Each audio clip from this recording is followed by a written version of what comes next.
lugar. En el nombre de Jesús. Amén y amén. Vamos a entrar a la palabra en el día de hoy y quisiera, como notas de parte de la oración que estamos haciendo, que hemos pedido por los feminicidios y hemos pedido por personas en las cárceles. Sabemos que hay personas que están presas, lógicamente por un delito, ¿no? Y eso quizá a usted le dé risa lo que le voy a decir, tanto aquí como allá. Pero yo estaba en una iglesia que una hermana pedía oración por un par de hijos que tenían presos. Y entonces, que para que Dios abriera la puerta de las cárceles. Y resulta que una noche, eso era todos los martes, nuestro servicio de oración era martes siempre. Yo no sé por qué siempre los martes de oración, pero en todas las iglesias casi martes de oración. Y aquel pastor guatemalteco, me recuerdo yo, le preguntó un día, aparte, que qué era lo que tenía, que qué habían hecho sus hijos para él orar más específicamente. Y resulta que ellos habían hecho un delito bien grave. Lo habían encontrado con sustancia, mucha sustancia en su carro y estaban presos, estaban cumpliendo años. Eran vendedores de sustancias prohibidas. Y el pastor viene donde mí, que con mucha confianza, y me dice, Kennedy, ¿cómo yo puedo orar para que salgan? A veces uno tiene que ser sabio pidiendo oración. Igualmente, por ejemplo, los feminicidios, y Dios puede visitarlo, la gente puede cumplir. Dios abría cárceles en la Biblia a personas que eran encarcelados injustamente. Lo hizo con Pablo, lo hizo con Pedro y lo hizo con mucha gente. Pero era encarcelamiento injusto. Pero aquellas personas que cometen una falta, según la ley, tienen que pagar su delito y que donde esté Dios lo visite y hasta Dios puede tener misericordia y que la sentencia se le baje. Yo tengo amigos que han salido pastores de ahí, de las cárceles. También orando por los feminicidios. Señores, tenemos que entender que el ser humano de por sí ha demigrado mentalmente en su conocimiento por el amor a la vida. Pero por favor, matrimonios, respétense. Quiero que me entienda esto, que esto está siendo publicado. Hombres, respeten la vida de su esposa y no le sean infieles. Esposas, respeten a ese hombre que sale a trabajar y no le sean infieles también. Porque la mayoría de esos feminicidios es porque hay alguien, una tercera persona que no debió estar allí. Y estamos orando para que haya paz, pero usted tiene que poner parte para que la paz ocurra. Amén. En el día de hoy vamos a hablar de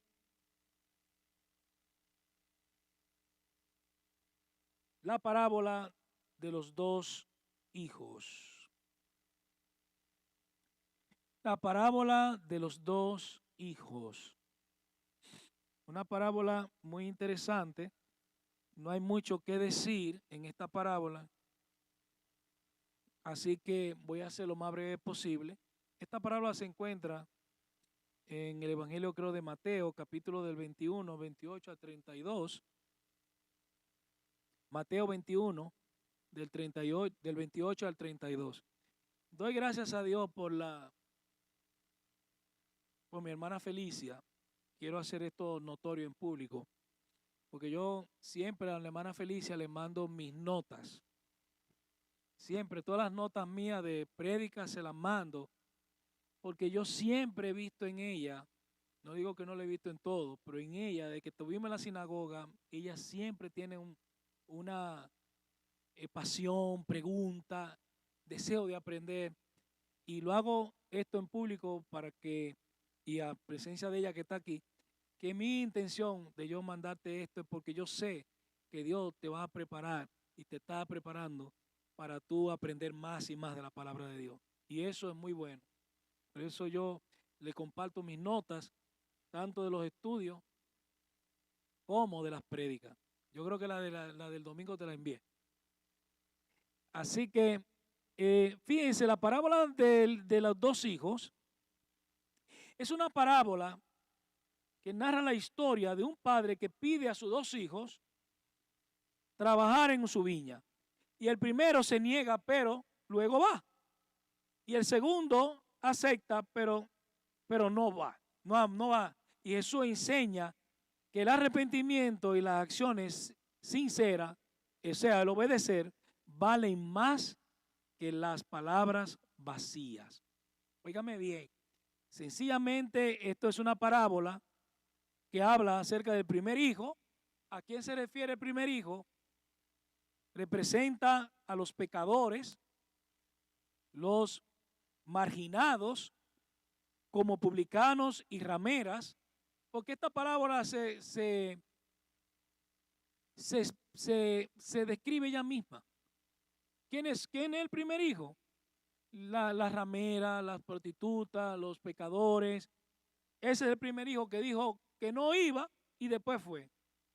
Que inicialmente rechazó a Dios, pero se arrepintieron de actuar así y ahora siguen a Dios. El segundo hijo representa a los líderes religiosos que aparentan obediencia, pero no hacen la voluntad de Dios. Señores, y de esos líderes tenemos mucho hoy en día.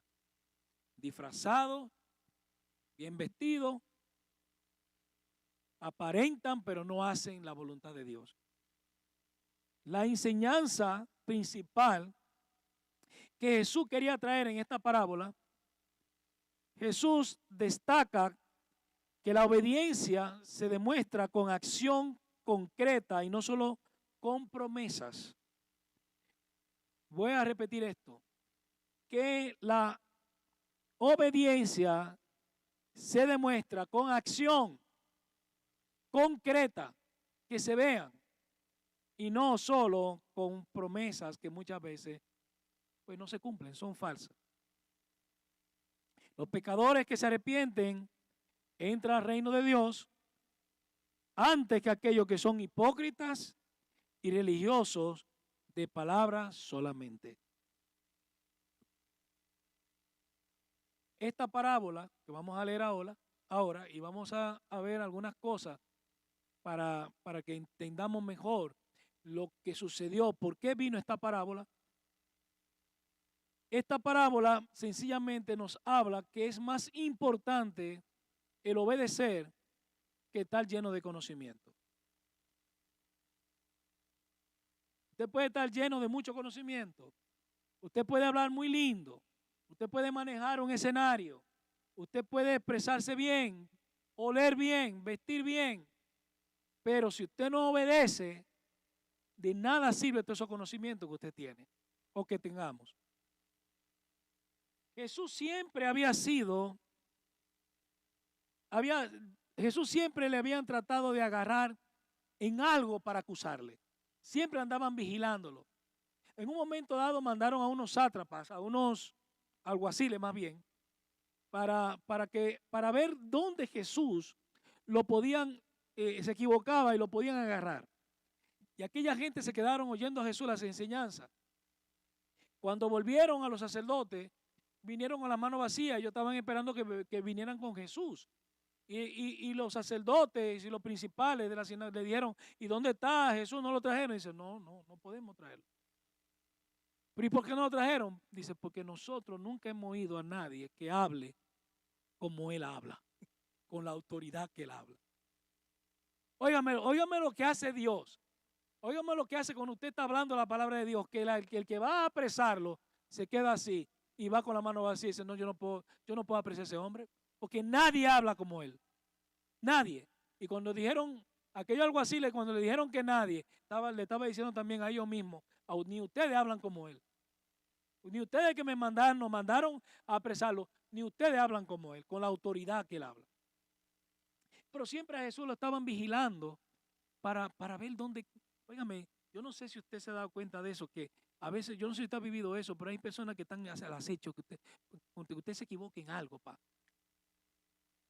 Yo no sé si yo creo que hice esta historia estando en la sinagoga, no sé cuánto la escucharon otra vez aquí. Yo una vez di una clase y en la clase yo no sé si fue que dije un versículo malo, es decir, no le di el capítulo ni el versículo correcto, lo cité, pero dije el libro equivocado. Cuando yo termino la clase, yo estoy en el baño, siempre voy al baño, y un hermano se para al lado mío. Los dos estamos parados haciendo el número 1, orinando.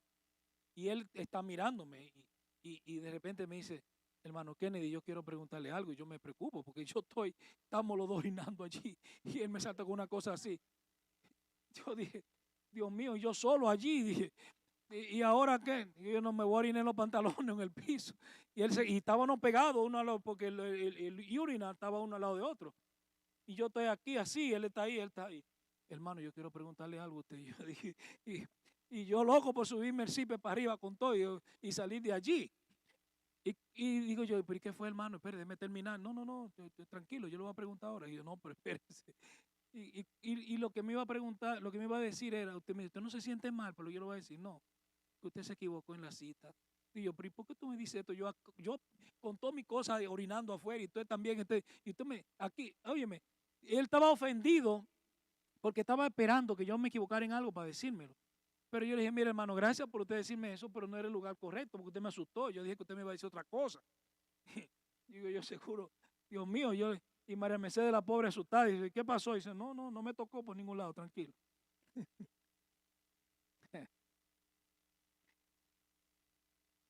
Pero a Jesús estaban a punto de chequearlo, siempre andaban buscándole cómo agarrarlo en algo. Y Jesús pasaba por aldeas, por ciudades, le tiraban sacerdotes, le tiraban escribas, fariseos, saduceos, y siempre estaban atentos y nada. Pero Jesús va ahora a la cuna, a la crema, va a Jerusalén, donde estaban los sumos sacerdotes, la gente de poder religioso, la gente que supuestamente estaban bien parados, donde Jesús tenía que presentarse allí. Pero antes de Jesús decir esta parábola, ocurrieron algunos acontecimientos que usted lo puede ver ahí en el capítulo 21 de Mateo, acontecimientos que ocurrieron antes de que Jesús de esta parábola. El primer acontecimiento es que Jesús hace la entrada triunfal. Todo esto, señores, que me están escuchando, hermanos, y los que están aquí, todo esto se hizo, esta entrada triunfal, estaban los ancianos, los sumos sacerdotes, el sacerdote, estaban todos allí viendo aquello. Jesús entró a Jerusalén y la gente gritaba, Hosanna, bendito el que viene en el nombre del Señor. Y tiraban palmas y hasta la túnica la tiraban para que el burrito pasara sobre ellos. Pero esto no es algo extraño, esto estaba profetizado. Según dicen, esos son los historiadores y los teólogos historiadores, dicen que el que llevaba el burrito, no está en la Biblia, no vaya a buscarlo eso ni tampoco me vaya a condenar, dicen que el que llevaba el burrito agarrado por delante, aunque la Biblia no lo dice, era Lázaro, el que había sido resucitado.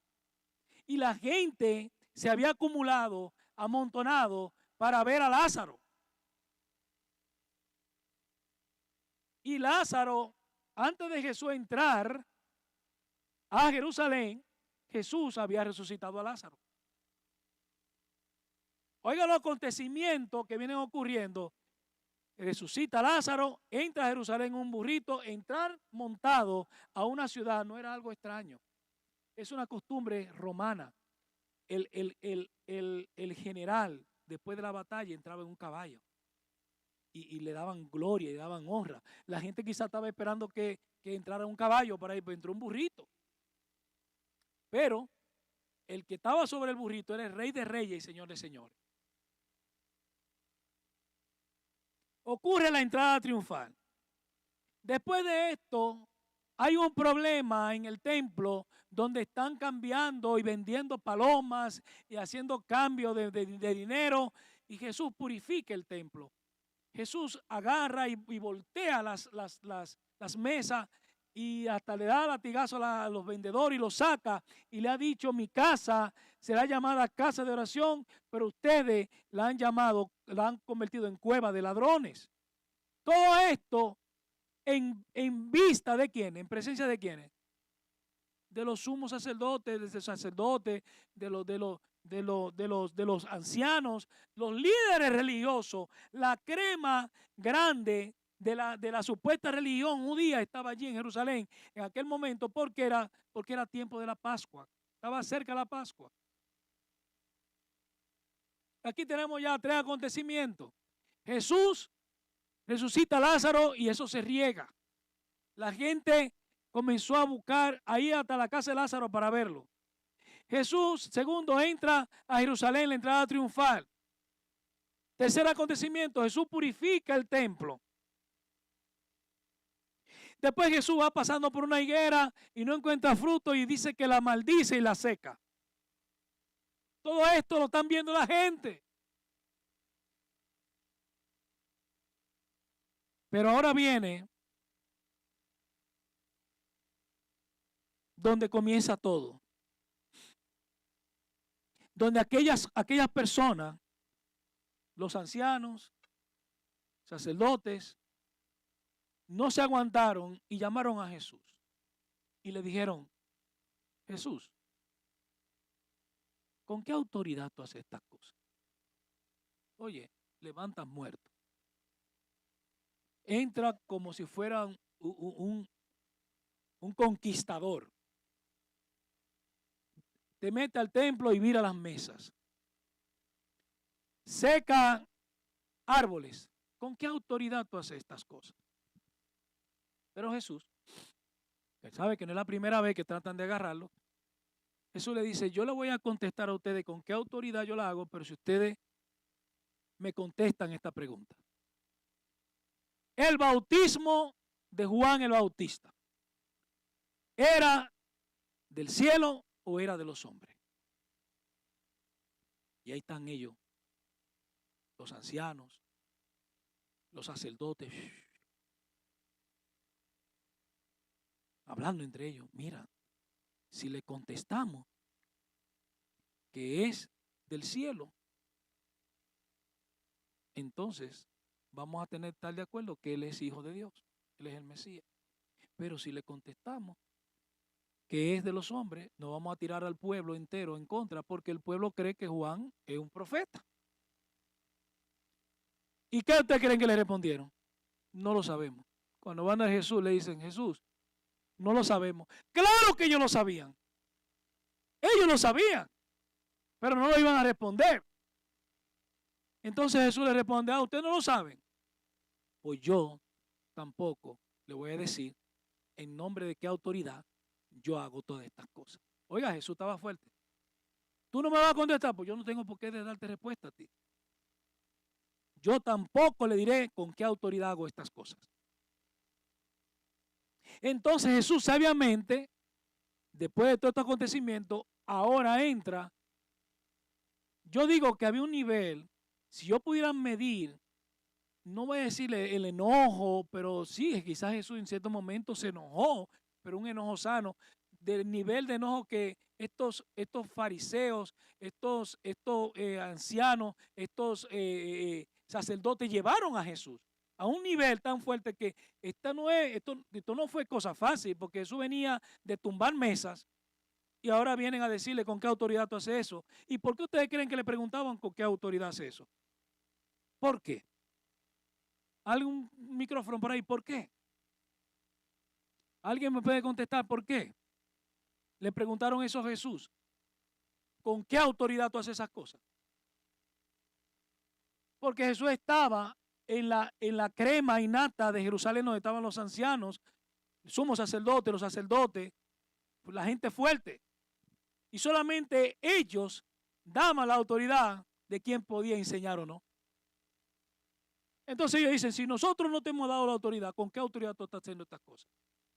Usted no se ha topado que hay gente que dice, ¿quién te mandó a ti a predicar? ¿Quién te mandó a ti ahí a tal sitio? Si tú no estás bajo mi autoridad, pues tú lo estás haciendo mal. No, a mí me mandó el Señor. Hace más de 2000 años Jesús me dijo, id y predicar el evangelio. Y no me dijo que hiciera cristiano, me dijo, id y hacer discípulos, que otra cosa. Ay, que si tú no estás bajo mi autoridad, eso tiene mucha connotación. No quiero que me malentiendan después. Pero estos sacerdotes le estaban diciendo, si tú no tienes el ID de nosotros, el carnet que te autoriza, que tú eres un evangelista, tú no puedes estar haciendo eso, Jesús. Entonces Jesús le dice, ok, si ustedes me dicen que el bautismo de Juan, ¿de dónde era? Del cielo o de la tierra, yo le contesto. Si ellos hubiesen dicho que de Juan, estaban automáticamente, se lo estoy repitiendo, diciendo que Jesús era el Mesías. ¿Por qué? Porque Juan fue que bautizó a Jesús. Y solamente ¿cómo se llama? Solamente un profeta era el encargado de poner reyes, bautizar personas importantes, como lo hicieron con Jesús. Pero ellos dijeron, no lo sabemos. Pero Jesús dijo, yo tampoco le voy a decir nada a ustedes. Y entonces viene la parábola. Y ahí viene la parábola. Pero, versículo 28 de Mateo 21. ¿Qué os parece? Un hombre tenía 2 hijos. Y acercándose al primero le dijo, hijo, ve hoy a trabajar en mi viña. Y respondiendo él dijo, no quiero. Pero después arrepentido fue. Y acercándose al otro le dijo de la misma manera. Y respondiendo él dijo, sí señor, voy. Y no fue. Ahora viene Jesús a preguntarle a ellos. ¿Cuál de los 2 hijos? ¿Cuál de los 2 hizo la voluntad de su padre? Y todos los que estaban allí, los sacerdotes, los ancianos, todos dijeron a Jesús, le dijeron, de cierto os digo, dijeron, el primero hizo la voluntad del Padre. Y Jesús le dijo, de cierto os digo, que los publicanos y los pecadores van delante de vosotros al reino de Dios. Los publicanos y los pecadores no tenían necesidad de estar oyendo la palabra de Dios. Y cuando Jesús vino, no le hacían caso. Pero los sacerdotes, los escribas, los fariseos que estaban allí, que conocían la palabra de Dios, que conocían la Torá, que conocían la profecía, que conocían acerca del Mesías, no dijeron que sí, pero no hicieron nada. No hicieron la palabra de Dios. A los 2 hijos se les mandó a trabajar en la viña al mismo tiempo. A los 2. Pero de aquí podemos sacar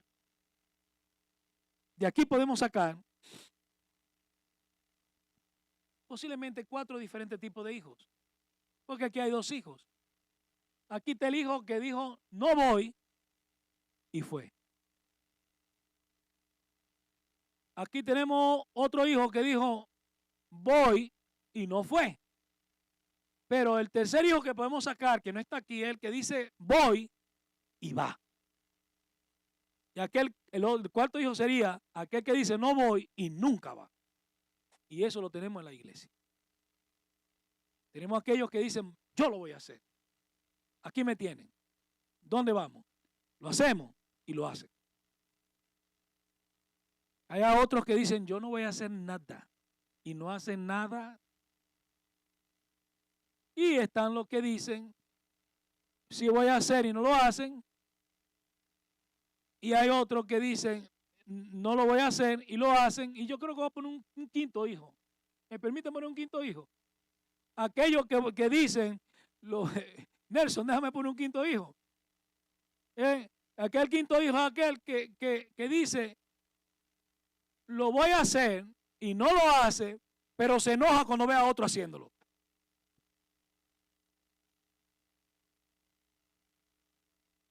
Y no, si yo lo hubiese hecho mejor que él. Pero tú no lo quisiste hacer.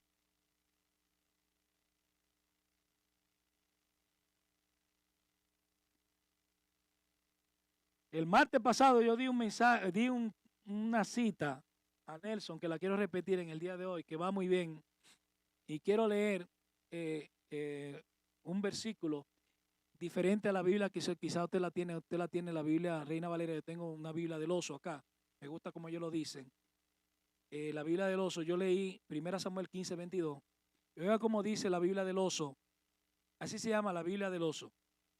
Y Samuel dijo: ¿tiene Jehová tanto contentamiento con los holocaustos y víctimas como en que todos ustedes obedezcan su palabra? En aquel entonces, la gente estaba preocupada más en el rito. Ay, Dios mío, ¿cómo digo esto? En el rito.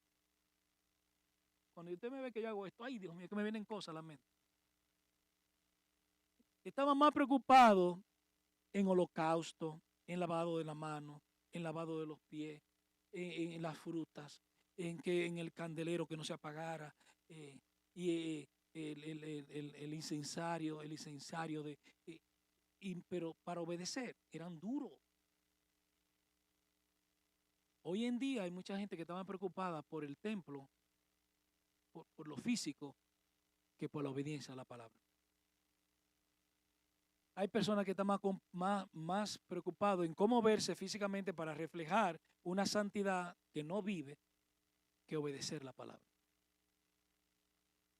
Hay personas que están más pendientes de que déjame reflejar algo, de que no diga nada de mí, pero en el fondo no son obedientes a la palabra.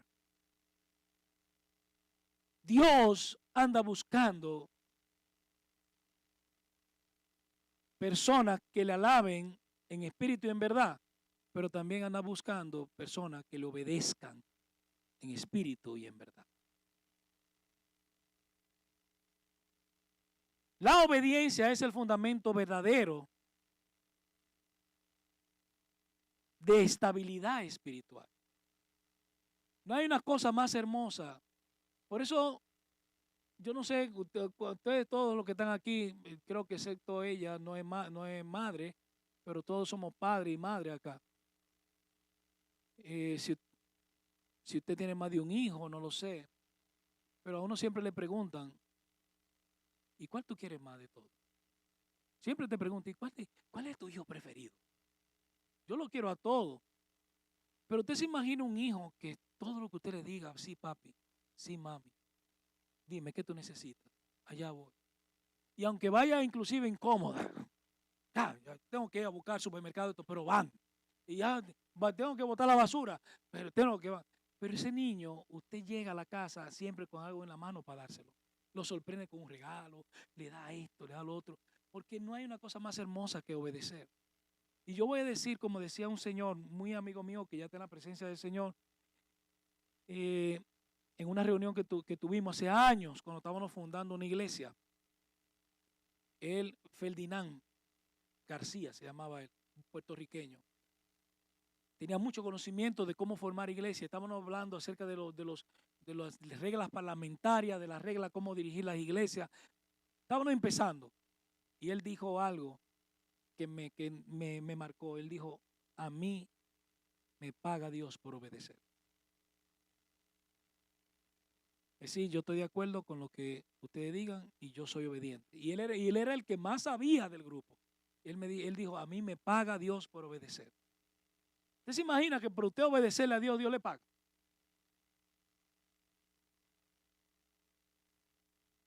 Uno de los objetivos de esta clase del día de hoy es que tenemos que distinguir entre escuchar y practicar. Porque muchas veces somos escuchadores, pero no somos practicadores de la palabra. La diferencia entre estabilidad y ruina no es información, sino obediencia. La diferencia entre estar estable y estar arruinado no es información, sino obediencia. Usted puede tener mucha información y no ser obediente, estar arruinado.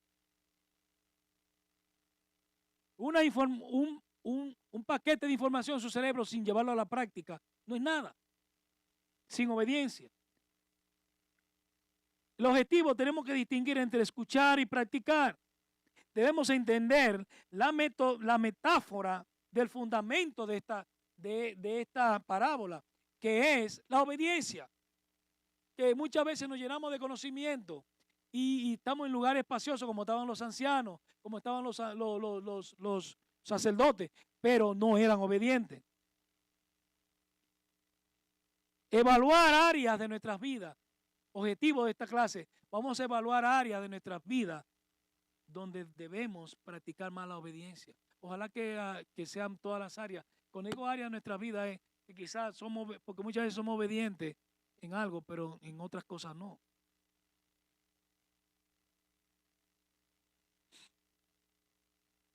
Una de las cosas que tiene esta parábola, que mucha gente la relaciona, muchos predicadores la han relacionado con, como si fuera la conclusión del Sermón del Monte, cuando Jesús habló de aquel hombre que construyó sobre roca y otro construyó sobre arena. Hay una pregunta clave. ¿Estoy construyendo o estamos nosotros construyendo sobre obediencia o solo estamos construyendo sobre el conocimiento? Usted sabe que la gente está construyendo mucho sobre el conocimiento y no son obedientes. Y usted se sienta ahí a escuchar a personas hablar de la palabra de Dios y son tremendos predicadores. Usted se queda. Pero han construido toda su vida bajo el conocimiento, pero son muy desobedientes y son muy arrogantes. Por eso yo siempre he pedido que a nosotros Dios nos derrame un espíritu de discernimiento en la iglesia.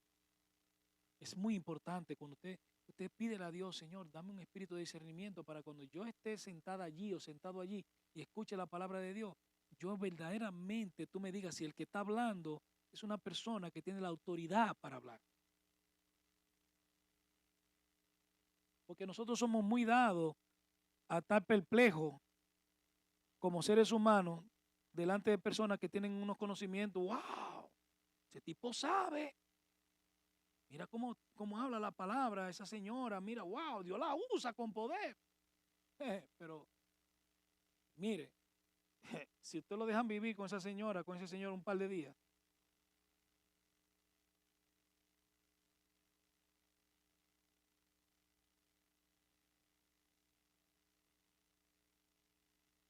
nosotros hemos estado escuchando muchas enseñanzas profundas acerca del reino de Dios durante todos estos tiempos.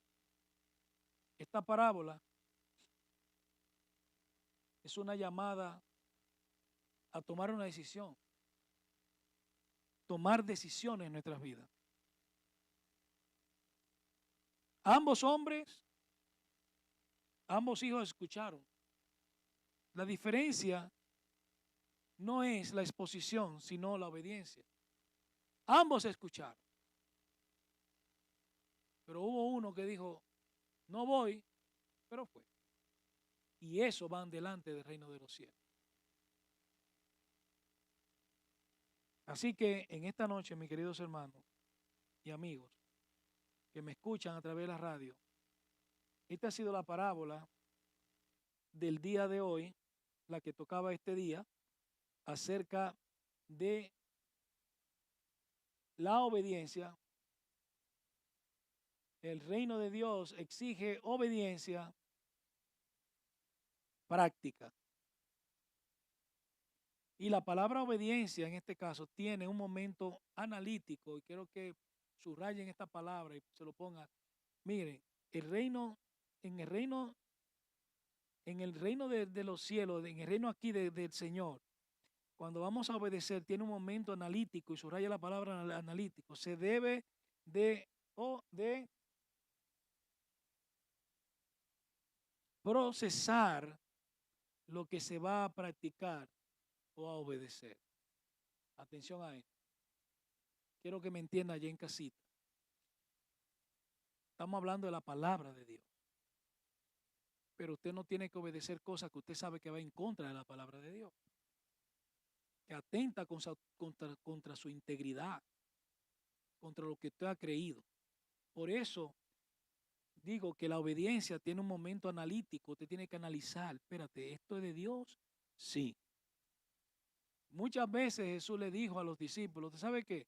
A los fariseos, lo que ellos dicen, oye, porque lo decían bonito y era verdad. Lo que ellos hablaban los fariseos lo hablaban conforme a la Biblia. Oiga lo que Jesús dijo de los fariseos a los discípulos. Usted ve todo lo que ellos dicen, háganlo, pero no hagan lo que ellos hacen. Porque ellos decían una cosa de la palabra, pero afuera hacían otra cosa. Por eso la obediencia tiene un momento analítico. Analice lo que usted escuche y compárelo con la palabra de Dios y vea a ver si esto tiene relación y diga, si esto es de Dios, hay que obedecerlo.